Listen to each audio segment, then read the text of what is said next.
very often, but anyway, we're just trying to have a little bit of fun at our church, and so any of you could come, we'd love to have you participate. It's this Sunday, 10:30, and I know you may not be able to stay for the whole time. You may have a church service you go to, that's fine, but anybody that could come be my guest, I felt like since I was a pastor and I'm having this special day, I need a guest too, so any of you that could, we'd love to have you come. Thank you. Thank you. Thank you. We're supposed to bring someone a mystery and then you guess who they are, or we go? No, you just come be my guest. And We'll be the guess mystery who you guest. are. Okay. Yeah, that would be good. But you could do that. That'd be fine. That'd be great. Good. Would you tell us the church you're from again? Park Meadows Baptist Oh, Church sure. over on Memorial Park Road. Yes. I'm just new here, been here 9 months. So. Okay. Thank you very much. Appreciate it. Thank you very much. You're welcome. Thanks. Do we have anyone else that likes to speak under public participation? Okay. Moving down, we have the update on for ComEd. Walt, do you want to discuss that briefly? Sure. Regarding the remediation of the old State Department property, ComEd is targeting October 15th Cal meeting to come in and give an extensive update. So we're looking forward to that and then getting started with the project over there. Do you have any questions for Walt? Okay. Request for a special use permit, Mr. Woodhall. Thank you, Mayor. Last Thursday, the Planning Commission held a meeting as a request from the new owners of 920 and 922 Woodlawn Road. This request was for a special use permit for a drive-through. It's going to be, I guess we're able to say now, it's going to be a new Burger King going in that site, and as such, they need a drive-through. All the paperwork, all the statutes were met, and the Planning Commission voted unanimously to approve the special use permit for the drive-through at this location.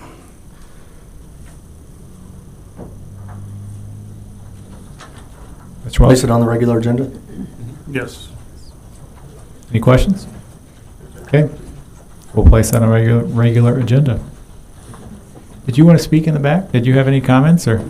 Sorry, Mr. Robert Yatley is here. He is the contractor for this project, if you have any questions for him either. Yeah, I just extend the opportunity to answer any questions that you have very quickly before I do that. As a part of our site selection review, we worked with maybe 6 different communities, settled on Lincoln as where we'd like to have the next location. As Wes said, I work with the franchisee Group 2029 Incorporated, which is a different franchisee than the company that had a store here previously. We did look at that site, and we were not able to make the numbers work at that location. We've had preliminary discussions with IDOT on this site. That was maybe one question that came up last week, but it has not received all of the approvals that ultimately happen before a permit is issued, assuming that the project is approved and able to move forward. The project is a modern building. There's only a few in this area. The franchisee has territory that generally follows Interstate 74 from state line to state line within Illinois. 24 stores, I believe, plus or minus 50 or 60 miles from the interstate. And he looks forward to operating a store in this market. First, I'd like to thank you for your interest in Lincoln. Mr. Keller? First of all, thank you, Mayor. That's what I was going to say is thank you. Secondly, I'm looking at the concept map, and I understand by the application that the traffic will flow into Main Street as well as to Woodlawn for the exit. But I did notice the pay window is right in the middle of where that exit would be onto Main Street. It just seems to be, and maybe, I don't know, maybe I'm not looking at it correctly, but it just seems if someone is wanting to turn back onto Main Street, that's going to be a pretty sharp turn. After exiting the pay window, they'll proceed forward to the pickup window. Okay, so they can't go out then Main Street. To exit back to Main Street, you would have to make a circle around the property, which is okay, I see what you're saying.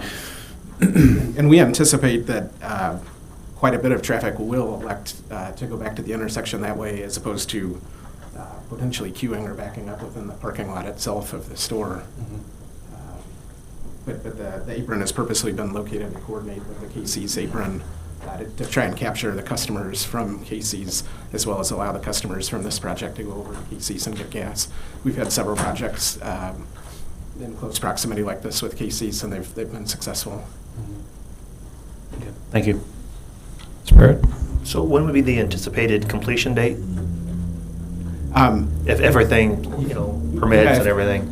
If everything worked real well, we would be under construction before the end of the calendar year, still this year, and we would see an opening during the second quarter of next year. That is, there are still a series of reviews and approvals that have to happen to hit those dates, but we are pushing forward in an interest to get the project started still this calendar year, including concrete in the ground before we lose the season coming up very quickly. Thank you. Any further questions? Kathy Horn? How many employees do you think they'll hire for? I do not actually know the answer to that. It's the general contractor that's slightly beyond my purviews of services to them. It's my understanding that they have between 24 and 44 employees at most of their stores. Of course, a percentage of those are part-time. Thank you. Further questions? Thank you very much. Thank you. Thank you very much. Moving down, we have the request to permit fire prevention parade on Sunday, October 6, 2019, from 2 to 4 p.m. This individual had reached out to me, and then I forwarded it to Peggy, and we kind of talked about where it makes the most sense, and I think that's between Pulaski and Broadway, because it won't block any businesses during that time, so that was why they signed that. And they did it. They've done it for several years, I believe, last year, and I know people are looking forward to it. So, does anyone have any questions on that? Place it on the consent. Okay. First, pay request by Kenny Contractor for the Jefferson Street Bridge project. Mr. Landers? First, I'll give an update on the project. The structure has been completed. They started backfilling, and now they're working on constructing the roadway. So we hope that asphalt will start going down yet before the end of this week, and anticipate that maybe the roadway can be opened up maybe next week. So there's good progress being made, so that's a good thing. Before you see the first pay request from them on the bridge for an amount of $203,123.50. That's approximately half of what the project is scheduled to cost. So, does anybody have any questions about that? Sam? When will that be wrapped up, approximately? With restoration and everything else they have to do, I'm going to guess if the weather holds and we don't get a lot of rain, a couple weeks, maybe. Other questions? Well, one thing that we will have coming forward, there was some additional work that had to be done that was unforeseen, so we'll probably be saying a change order, and we're in the process of trying to process that and look through it and review it with Farnsworth. So. Schmidt? I went down and looked at the project a couple times, and one time I went down and it rained.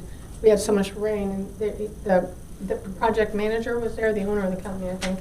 He said how much they're going to have to totally take everything out, clean it all off, all those blue. At least on two. If you're not familiar with what they do, they basically dam off the branch itself, and they pump the water around the project so they can continue to work in the bottom of the building, the structure.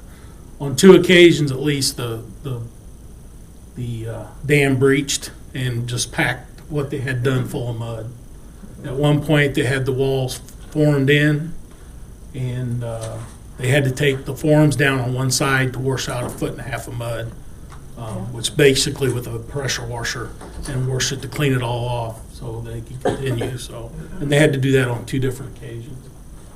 He also showed me where all the pots or the dishes were all over in the dirt, evidently from the dish factory. There was, at some point, somebody backfilled with pottery. So we're assuming it probably came from the old Stetson plant at one time. But what had happened is they hit a seam of water that was coming off of that parking lot somewhere. So underneath the ground somewhere, there was a pocket of water, and that water ran for almost 3 days before it dried out. So they had to tile around it to keep it out of the project, to keep it dry enough to work. But at one point, there was a 6-inch tile, and it was running like a field tile after a hard rain. It was just running excessively, and it took 3 days for it to dry up and quit running. So there was a pocket of water in that area somewhere that was draining out. Just made me realize that when there's extra costs, there's reasons there's extra costs, so. Right. Any other questions or discussion? Place this on the regular agenda. Yes. Okay. Mr. Condo?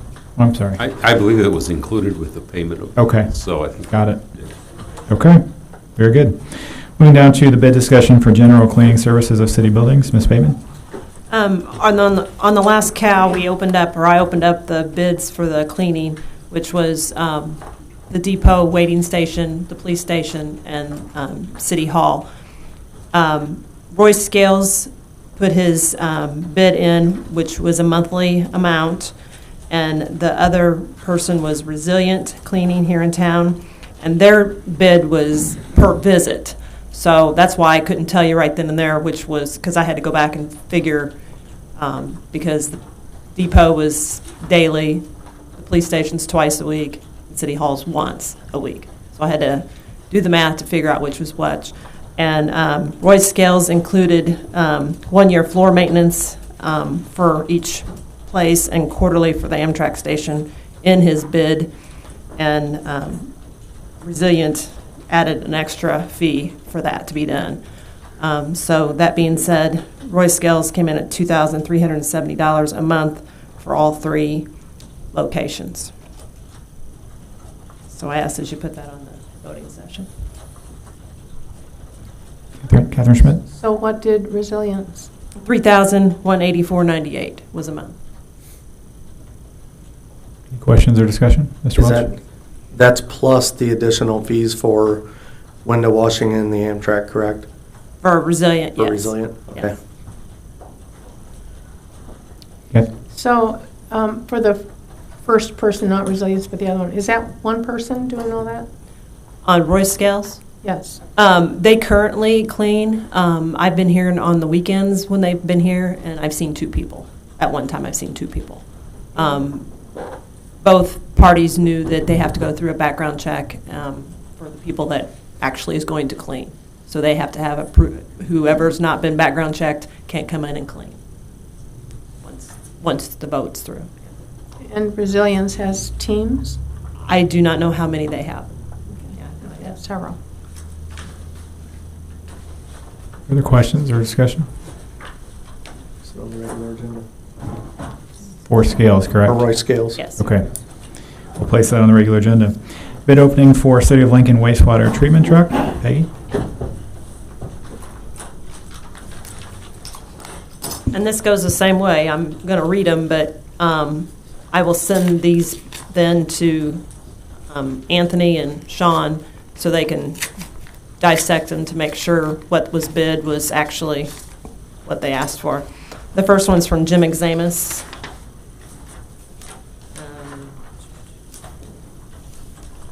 $38,244. Next one is from Lincoln Chrysler Jeep.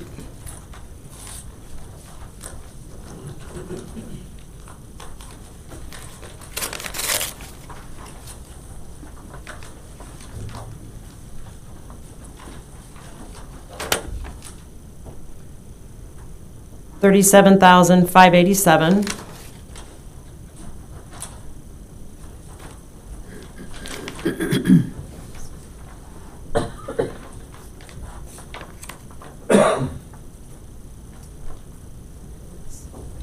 Nobody wanted me in this one.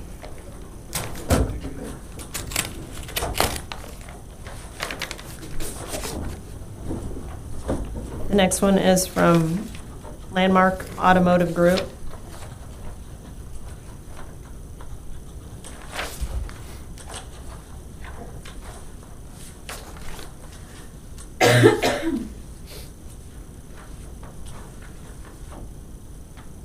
Assuming this is it, $45,475. And the last one's from Grau Chevrolet.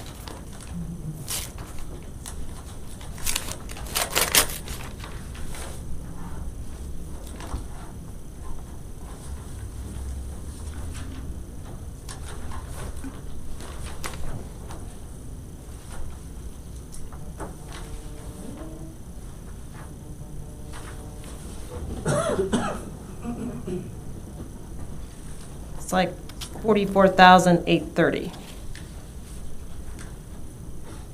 Well, I don't know. They've got two sheets here.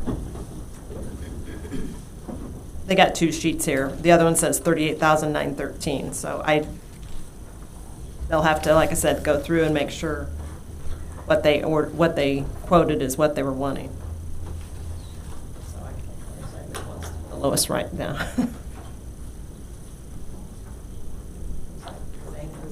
If you just go by the dollar amount, no, it's like for Lincoln Chrysler Jeep, looks like the lowest if, like I said, unless they dissect it and it's not. So they'll look at those, we'll bring it back in 2 weeks, or at the next Cal? Yes. Okay. Oh, next cow? Or They're just gonna- next, Well, it's 2 weeks from now, it's the next voting thing. Usually just next voting okay. They can send it out. recommendation. So you're going to put it on the agenda? Place this on the regular agenda? For Lincoln Chrysler Jeep. Well, they're Just going to review them. Contingent upon them being the Correct. lowest, Yes, meeting the specs. right.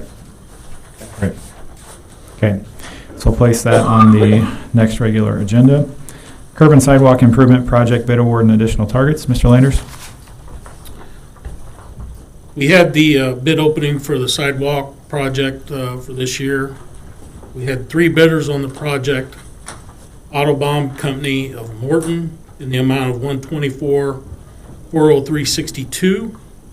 Sangamo Construction out of Springfield in the amount of $157,774.09.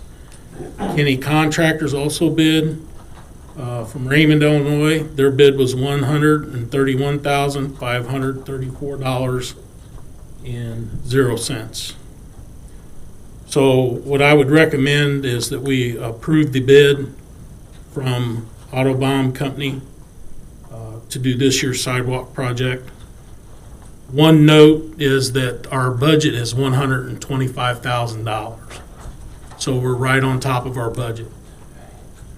We have a couple choices. We can change the scope of the project and cut back one of the targets to bring it closer, because we like to have a 10% contingency within our budget, with the bids not being as favorable as they have been in the past. So we're right on top of that budget. The one thing to consider is for our resurfacing, we've came in under budget on our engineer estimates. So we would have some extra money there that we could use for any contingency if we needed to. So I would suggest that we go ahead and stay with the targets that we have, and hopefully we come in at budget. But if something was to occur, or something unforeseen, and it might add a little more cost to the project, we would have funds that were budgeted this year that would cover that. But I would recommend that we approve the bid from Autobahn Company Incorporated from Morton, Illinois. Mr. Perry, did you? I was just going to put it on. Mr. Keller, do you have a question? No, that's fine. Okay. Jeff? The only question I would have would be is, I would hope they would anticipate doing it this season. I mean, Yes. happened, okay. Yeah, we're on schedule as we were for last season. We're going to run a week later just because of the meeting date. We got 2 weeks before the council meeting for the approval. It pushed it last year. Just for your information, one thing that we're intending to do next year is move the sidewalk project ahead and do it first, because we have some areas that are around schools that we'd like to do some ramp work. So we're going to put that first in our project list to get it done, so that work can be done while the kids are out of school. So we're going to kind of shift things around a little bit so that can happen. But as far as this goes, if everything goes well, it should be done this year, yes. Thank you. Any further questions? Okay, we'll place that on the regular agenda. Solar energy panels RFP. Kevin? So the RFPs are going out. When we get those back, then we will decide on whether we want to move forward with that. We did take the two things out that Mr. Welch asked. Or we took one out, which was they have to provide us with their scope in years and then offer a buyout program in that same offer, so that each contractor would be bidding separately years instead of us saying a 25-year project. They have the choice to show us the years that they would move that project forward. Questions or discussion? Mr. Conzo? Thank you, Mayor. Before you make a decision on this, you might want to be aware of some of the facts pertaining to the current use of that land. For those of you who may not know, that land is leased out as a crop lease on that land, farm lease, has been for I don't know how many years. I went back to 1993 and looked at what our crop proceeds were over that period of time, and they were $202,691.67. What's more interesting, if you go back and look at the first, that's since 1993, so we're talking about 26 years. First 16 of those years, or 17 of those years, it ran 4,000 to, at the high end, 6,500. Mostly it was in the $4,000, $5,000 range. Beginning 10 years ago, 2010, so it would actually be 9 seasons because we haven't collected for 2019 yet, but the payments for that, or the rent for that, was $120,447 for just those 9 years. Some of them, they ranged from the low end $7,833 to a high end of $17,908.77, and that was the year before last. Last year it was $11,742.79. So before you kiss that money goodbye, so to speak, you might want to be very diligent in reviewing the proposals for solar panels and decide if it's really worth it, decide if the claims are viable before you give that money away or sacrifice that. I do know, and I'm not an expert on energy by any means, but I do know that the solar panels, despite those who sell them, are not always as beneficial as they're purported to be. There's a company that former President Obama gave, I don't know, I think $500 million in federal money to. That money's gone because that company went bankrupt. They made solar panels. Great Britain, if you've been following this, they've tried to convert a lot of their coal-fired supply of energy to solar-powered. And they've had problems with customers that have purchased that solar-powered energy of complaining that the cost is actually higher than what it used to be when they used the coal-fired furnaces to generate the power. So it might be beneficial not to get in a hurry on this, regardless of what the proposals are, what the claims are from the vendors who are trying to sell this, but to review this with due diligence and leave nothing unturned before you make a commitment to do anything with this. And that would be my recommendation. If you want to see the statistics year by year on the crop proceeds, I'd be happy to share that with you. But they did go up considerably in 2010, and they've been up there ever since. I'm not an expert on farm leases. Mr. Bill Bates had drawn those leases up that we still use. He would be a better resource, or our current city attorney who knows a lot about farm leases. I'm not an expert on that, but I do know what the numbers are, and I've studied those, and I certainly not encourage you to proceed with haste in letting that money go. Kevin? Mr. Conzo is correct. This is just RFP on a proposal of a project that the mayor and the city administrator turned over me to look into. So at this point, it's just fact gathering information, and to gather all the facts correctly, obviously we needed to go out to an RFP to see what the market bears in solar energy proposals. We just heard from one company. I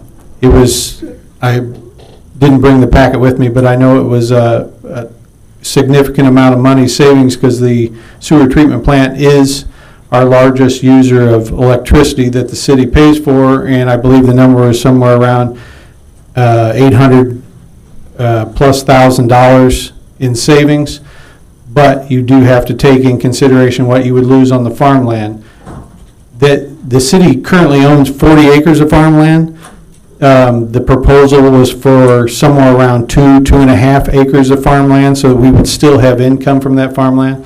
But all the numbers would have to be considered and looked into. So this is by no means a done deal, but to be fair, we needed to go out for an RFP to give competition for at least more than one solar company to bring us forward proposals, so we know exactly where we stand on that. This would be a zero cost to the city, so there would be no out-of-pocket cost except for the loss of income on the farmland that is used for that garden. So that's where we're at on this juncture. So as soon as the RFPs come in and we got some good hard numbers to crunch, I asked the administrator earlier this evening. We believe that the lease is up in November, so hopefully we'll have that information and be able to make a determination whether we want to move forward before we sign a new lease with that tenant farmer on that 40 acres of land. No. You have a comment, Mr. Conzo? Yes, thank you, Mayor. And I appreciate all the work, Alderman Bateman, that you've done on this, and that's a very good point. I think what I would recommend is that we're very careful not to take the numbers provided in the RFP as certain, and not regard them as something that's the savings that are going to be portrayed in those documents as being a guarantee of any sort, and really dig down deep into those to see if there's really a chance for substantial savings. Just one final thing. Also, in the proposal, there is a decommissioning plan in that RFP, so the city wouldn't be stuck with any solar panels as long as we are in a contract with that. There would have to be in that proposal a decommissioning plan that if something would fail or whatever, that company bears all the expense of taking down those solar panels, removing them from that property, and returning it to its natural state before the project. So that part's covered also, so we don't just end up, if we go down that path and something goes backwards, we don't end up with just solar panels sitting there that we're stuck with. That is part of the RFP, is a decommissioning plan. Mr. Roblett?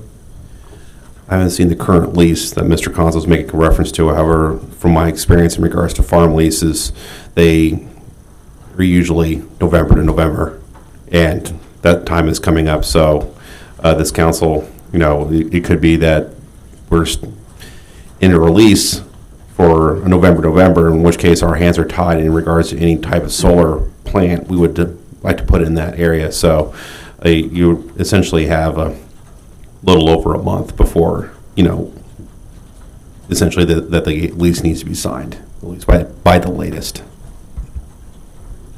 Mr. Conzo? Thank you, Mayor. Just one more thing, I think. That remediation of that property in the event that the solar panels need to be dismantled. That's great that it's in the RFP, but like with anything else that's guaranteed like that, it's only as good as the solvency of the company. And I'm not projecting bankruptcy for anybody, but we did see this happen in the incident I mentioned earlier. So that promise of remediation is virtually worthless. It's like investing in Confederate war bonds if the company goes bankrupt. John and then Kevin. I concur with Mr. Conzo's assessment and association with that in my experience with these agreements and these contracts. I don't really anticipate these companies, if they do, at the end of their contractual term, they usually have a final way to find themselves into insolvency magically, and therefore not have to pay back. Now, some of these contracts and leases stipulate that they would deposit money with the county or with the municipality, and essentially that money would be set aside. So in the event of some sort of sense of insolvency, then that money could be earmarked and then used at that point in time. However, the money that's usually set aside is determined now, and it doesn't take into account market factors that might be in existence for whenever the lease would be over with, which could be 20, 30, sometimes 50 years in the future. That is correct. We negotiated this with each one of the wind farms when I was on the county board, and we went one step further. Instead of the money being held by this municipality or the company itself, we could negotiate that the money is deposited and held by a third party in a bond type situation, so that either way the money is there. The other thing that usually happens in a decommissioning plan is they take in consideration the salvage value of the said solar panels. For instance, if one of the companies said the wind tower is worth $1 million in scrap metal, then they take that $1 million minus what it costs to take the tower down, and they put that into consideration. So this is by no means a done deal or a sure thing. It was just a project I was asked to look into. But yes, there's a lot of factors to consider. But again, there's no use having a conversation until we have all the information in front of us. So right now we're just in information gathering stage, and that's where we stand on this. I'm not saying we'll vote on anything in November, but if the numbers come back promising, then maybe we can look into a lease agreement for that 2.5 acres to that farmland on a monthly basis or whenever, or put the project back till the end of the next lease. So there's no hurry here at all, and yes, everything needs to be looked into before we move forward at all. Okay. Mr. Welch. So my 2 cents on this topic. I remain skeptical about this particular project, regardless of who it is. I know Mr. Bateman has said that there's no cost to this, but I think we are all well aware of the fact that there's always a cost involved. It's just a matter of figuring out where that cost is. I struggle with the issue that we're going to allow a company to come in and more or less turn a significant profit for themselves under the guise that they're saving the city money. So I'm okay with the RFP going out and seeing what we get back, but those are my concerns at this point. Mr. Rowlett. If the council's entertaining, if we are butting up to a November to do a month-to-month lease, that would be unrealistic for a farm. The farmer, no, I don't think any farmer in their right mind would sign a month-to-month lease because they needed a year to plant that crop, harvest that crop, and they don't want to plant a crop just to be kicked out midway through the summer. So it would have to be a 1-year lease. Okay. Anything else on this topic? Okay. Beth, do you want to give an update on Fish Street Road? Yes, regarding Fifth Street Road, we're still waiting. We are still within the time frame of the 60-day eminent domain letter that we sent out. We've had 2 that we don't have any kind of really word on. We've got quite a few of verbal responses that have come in. 3 people so far have received some checks recently. Got quite a few verbal things, some contingent things wanting to know. There were 2 of them wanted to know about a semi-turn, so we're working on that. Engineer had to redesign some things for the bike path that we removed. So that also is contingent on whether we need to purchase as much property from some of the property owners along there. So there might be some good news from the end of that when we get that all finished. So we're waiting on those things. John? I would just ask that as we approach closer to the end of the 60-day period, if this we're looking to move forward, that some sort of definitive list needs to make its way to me, so I have, if there's going to be, I don't know how many there's going to be, but if, let's say, we need a file on 10, then I need to know a good amount ahead of time so I can prepare the paperwork in association with that. And so it's not just, here we go, Right, no, and engineers and I are working on that this week, and next week I should have a list for everyone probably, but that's my little Gantt chart so far. But it's narrowing. That's good. Tracy? This is for Mr. Conzo. Have you done any research into options for funding this project? The options are not good for funding this project.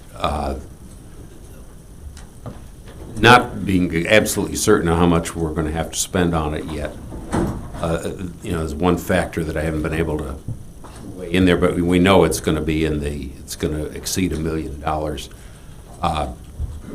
One option is bonds, but we have bond debt already for the TIF district. We have it for another sewer of the first, or actually it's the second IEPA mandated sewer project.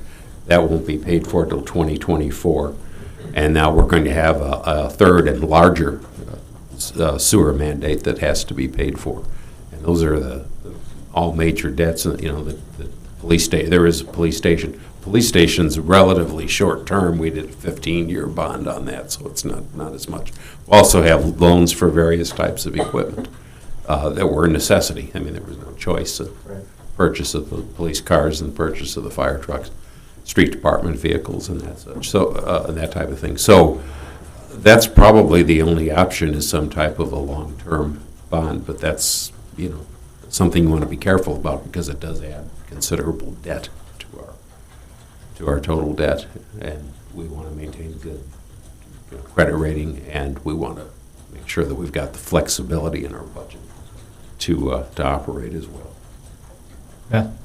Yes, I did want to mention, I came back from the Illinois Municipal League this weekend, and I did attend several of the presentations on rural affairs, helping with financing as well as some other things. Learned some really neat things about the Opportunity Zone. Possibly there's some funding there that we can grab from the federal government, but it's going to take some work. Madam City Administrator, you're talking about grant money? Probably, yes. It's going to take some work to do. Oh, and I did want to mention our 60-day, according to my calculations, would be October 22nd of this year would be the 60-day. Any questions, further discussion? Okay. The landscape waste facility update, Mr. Leiters? Just wanted to report that between the contractor and street department staff, they've been really busy at the landscape waste facility. They've got probably 80% of the pile taken care of. We've experienced some breakdowns again this last week, so we have about a day and a half of grinding remaining. Hopefully we'll be able to finish up the old pile in that time frame when he can get back. So he had some work that he had to do at his yard, so I'm not sure when he will return, but hopefully when he does get back, we can finish up the old pile there and get the rest of it ground. If you know anybody that needs any mulch, we've got plenty. I'm guessing we probably have 70 to 80 semi-loads, if not more, out there from the pile that's ground. So if anybody, it's free. If anybody wants any, we could probably deliver it, or if they want to come out, we'll load them up. So we'll try to give it to anybody that needs it. I'll be coming forward probably toward more closer to the first of the year with the rates, the rate changes and things that I would recommend. So that'll be coming forth at some point. Kathy Schmidt? Thank you, Mr. Mayor. I just want to say that you did mention that the mulch wouldn't be good around the house? Yeah, it's not treated, so it's not something that you would want to put around the home or a wood structure. I mean, it'd be good for it around trees and outer flower beds and things like that. It's actually a good material. We're going to try to, the contractor's going to assist us at trying to get rid of some of it to bedding companies and probably some mulch companies maybe. There's just not a great big demand for it right now. The thing about getting it ground, it's a manageable material. We can move it relatively easy. You know, we don't have to worry about how we load it and things like that. Since it's ground up, it's just easier to work with, so we can move it around anyways, or load it a lot easier. It's a usable product to a certain extent, so. Any questions? Okay, thank you. Committee structure, do we need to discuss this again? Decided I thought we decided to move. I say we're off the going to agenda for a go ahead while. and cross that one off. Under announcements, I'm going to turn it to Nyla first because she's got one. Oh, okay. Right?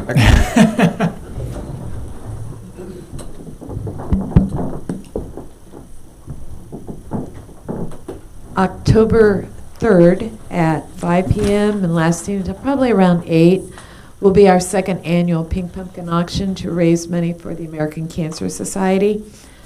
We want to draw your attention to the fact that the money that we raise is designated through the American Cancer Society and guaranteed to stay in Logan County, and it is used for treatment and support for breast cancer patients that live right here in our community. Last year, our group raised $13,000 for the American Cancer Society through the Relay for Life team that we have. And this year, of course, we want to top that. Our auction last year brought in just over $6,000 in one night. We had 50 live auction items. This year, we're going to have 50 live auction items. We've got about 70 silent auction items. We have had a tremendous amount of response from local businesses who are calling us up and saying, we want to help, we want to give. We're going to have food. Nuthatch Hill is going to be providing part of the catering. The food is free. There'll be some spirits there of some sort. And this year we're going to do Kiss the Pig. And the pig is actually the pink pig that belongs to Nuthatch. It's Daisy. And we're going to have her there, and for $1 or $2 dropped into a jar, you can have one of your friends or enemies kiss the pig. So we hope you guys will come out and be a part of this. It's a great social event. You don't really have to buy anything. We just really want you to be there. And that's about it. Steve? Yes, maybe Walt can speak a little bit, because we've had some residents in Ward 1, and even myself, I've noticed on some of the roads that have had some improvements to them done here about 3 weeks ago. Quite a bit of dust, especially when it was first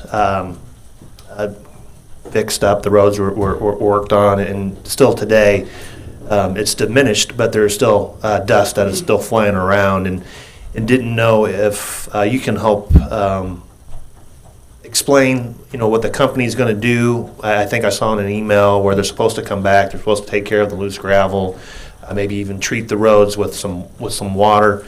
I know that having lived out in the country myself and having a dirt road, gravel road in front of my house, gets quite dusty in your house. It causes some problems, and one of the residents has some lung issues as well. And during this time of the year, they like to open up their windows if possible, and it's really not possible right now. And it's rained, and it's still a problem. So can you kind of go over that for our residents? Yes.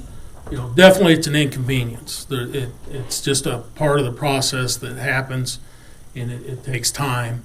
The contractor, I reached out to the contractor again today, and their crew is down in Clay County doing some work this Thursday and Friday, so they're hoping to be here by Monday or Tuesday. As it's in the contract with Benish Construction, who've done the work for us, that they will come back, they water the road down, then they sweep up the excess gravel. It diminishes it quite. It doesn't take care of it completely, But it does help quite a bit to get the excess gravel off the road.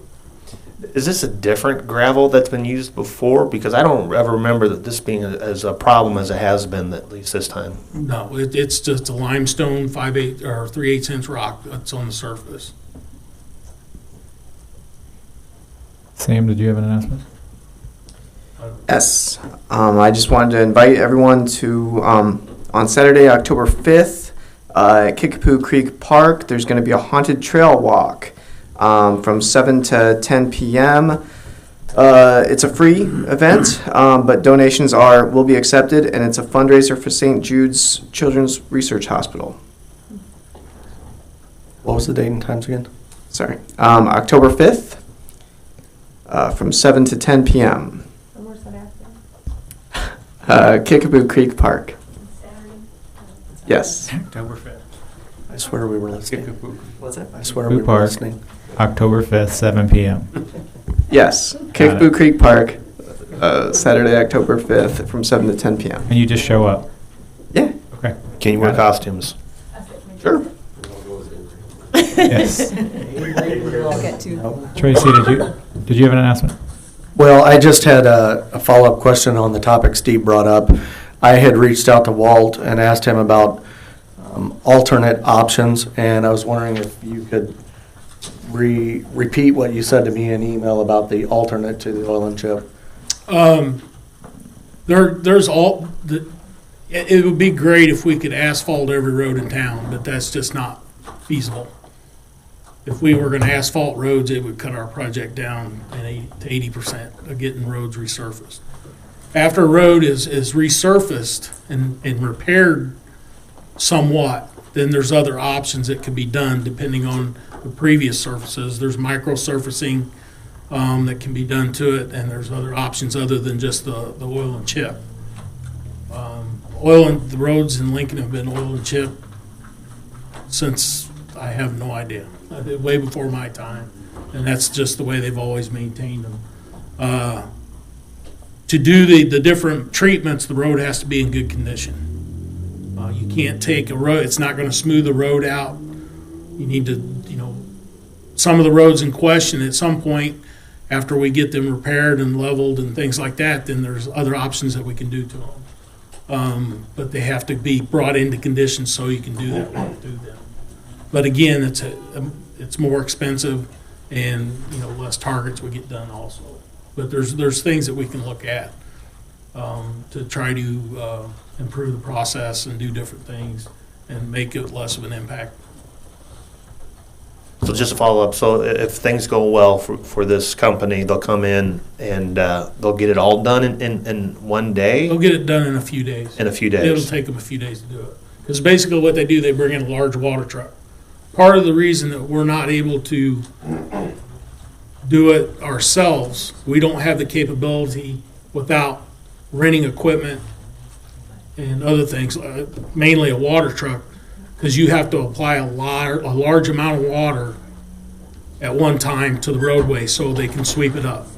Otherwise, it's going to create a bigger dust storm, and then also the operator is going to have a hard time seeing what they're doing because of the dust. So what they do, they come in, they soak the road, and then they sweep up the excess gravel. And so if there's vehicles parked on the road, is there? They'll sweep around them. Sweep around them. Mm-hmm. And again, it won't be a cure-all. There still will be some dust for a little while until finally it gets washed away. Okay. Peggy? This came up, it's prior to the next voting session, so I'm just going to put it out there for you. Jill Hannell, I think that's how you pronounce her name, from Rusty Rail Pub, which is the former Characters Pub, came in and they were wanting to have a grand opening Saturday, October 5th from 5 to 9. I guess there's a parking lot behind there. They've gotten permission from the owner of the parking lot. Matt, I've reached out, and Matt confirmed that as long as they obey by the noise ordinance, because they were wanting to have a ban, they obey the noise ordinance, and no, they cannot bring any alcohol out onto the street or in front of their bar. It has to stay contained in that lot. They were wanting to know if they could actually do this. So Matt says the police has granted, it's no issue on their end. So I guess since it's prior to a voting session, it's just informational if anybody has an issue with them. And at this point, she didn't even have a band lined up, so it might not even go through. She was wanting to know before she booked anything if it can even possibly be done. So this is being done on private property? Right. So as long as they abide by the ordinances and there's no concerns, I don't see any issues with it. I'll let her know then. Wes? Yeah, just real quick, let everybody know that Stall Hut Drive, they're moving dirt, so that project is underway, and Kickapoo there by Scully Park. You're going to do that, huh? That'll be taking place here shortly. I actually seen locates come across today where they're going to start the concrete work. So the concrete work will probably take a week or two because they have to correct all the ADA issues with the ramps and things like that. And then once that work is complete, it's probably going to take them 2 or 3 days to resurface the road. But that will be taking place here soon. Thank you. And then, Did you have something else, Paul? Yeah. yes, I wanted to go back to the oil and chip and the dust issues and things like that. I know I've seen concerns and questions about why do we do that in town? What's the reason for doing it? The purpose behind the oil and chip is to seal the road, to prevent water from penetrating in the roadway. Because what happens is when you get potholes and things like that, it's from water penetrating the roadway or eroding at it, or in the wintertime, water gets into the surface, under the surface, and then you have the freeze and thaw, and that's what creates potholes. So if we did not oil and chip, you would see considerable increase in potholes and other issues like that. But just for information, that's the reason why we do it. It's an affordable way to seal the roads up and try to prevent other issues from happening. So, and if anybody that has any questions or would like to talk to me about it, a citizen, anybody, they want to come in, sit down, talk to me, anything about resurfacing or road work or anything like that, I welcome them to come in and see me. I'll be happy to speak with them. Kathy Schmidt, are we coming back to you? Yeah, I wanted to comment about the IML conference that we went to, and I was very, very beneficial. And we all went to different things, so then when we converge, we could share with what we learned. But there's a lot to share with you, and with I went to one on retail in the city, and it was excellent. And that's a lot that needs to be shared. And they talked a lot about restaurants being the biggest thing to have in our city, and it was excellent. All of them were very excellent. And then I went to one, it was called Aurora Strong, and it was about the killing that happened in Aurora, and they actually showed a movie that they hadn't shown to anyone before it was 4 squares. It was the actual video of what was happening. There were 5 people killed in a factory and 5 policemen shot. And so how they dealt with it, and how the main thing was they were prepared, and consequently the people that were killed, there were a lot more people that could have been killed, and they stopped it. But they were prepared, and they practiced like 6 times a year, and they made the comment that it's not if it's going to happen in your town, it's when it's going to happen. And they said the way to really be on top of it is to practice and be prepared. And another thing they talked about was in the buildings, like this factory, it was an old factory, and it was being used. I mean, it was a used factory. But when they were trying to find the man, nothing was marked. It was easy for him to hide. They couldn't communicate to each other, and there were just a lot of things that we learned about that really would help us in our situations in our city. And but also, I'd gone to the disaster preparedness thing you asked me to go to, and it was quite interesting. And that was at the safety complex. And the whole thing was that there was a bomb at the railroad, and it was excellent.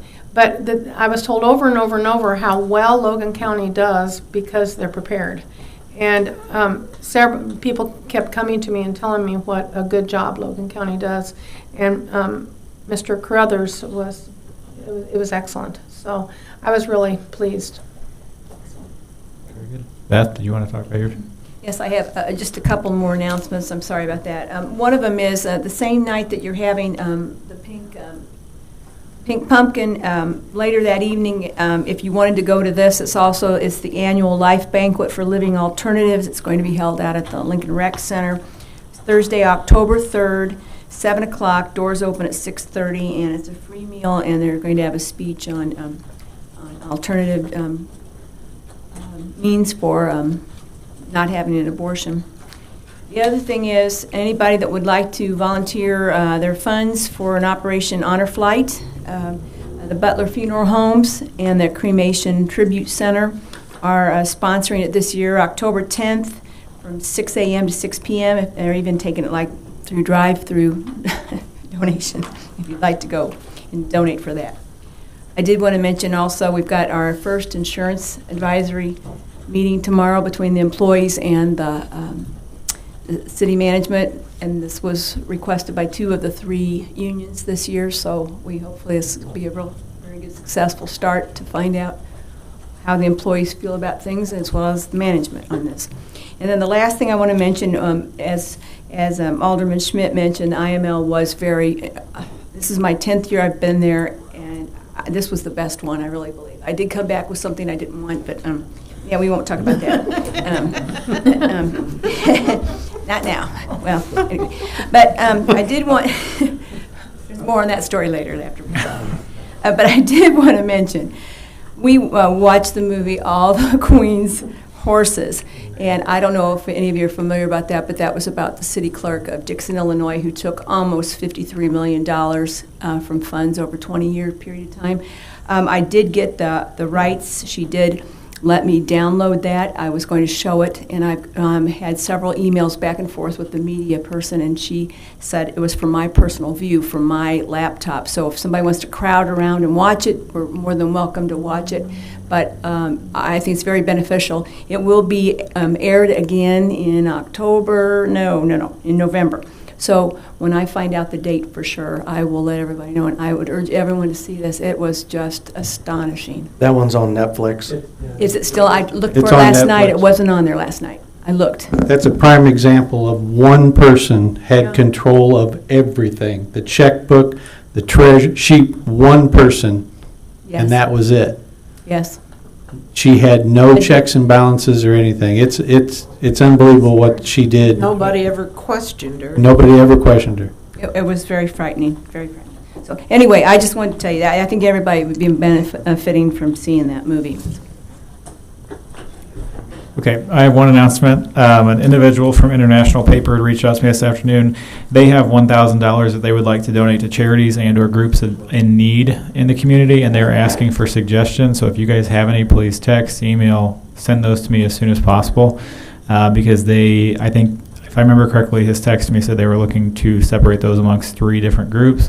They'll ultimately make the decision, but they would like input from city officials, or anyone in the city, actually. If anyone has a need, they have $1,000 that they were donating within the community. So I think that's wonderful that they reached out and are going to do that. So please let me know as soon as possible, because they need to get this handled. Do we have any other announcements? Do we have a motion to adjourn? So move. Second. Okay, we're going to say Mr. Keller made the motion and Mr. Bateman seconded. All in favor? Aye. All opposed? Meeting is adjourned at 8:03 p.m. Thank you.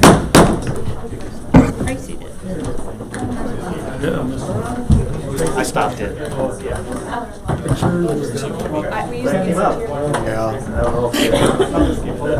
drove by his house today. That's right. I remember the whole episode, but I didn't remember the fact that you said that. Some of it's darker, some of it's lighter. Quite a bit of dust and everything down there. Yeah, you gotta wash your vehicle every other day. Blow your house off.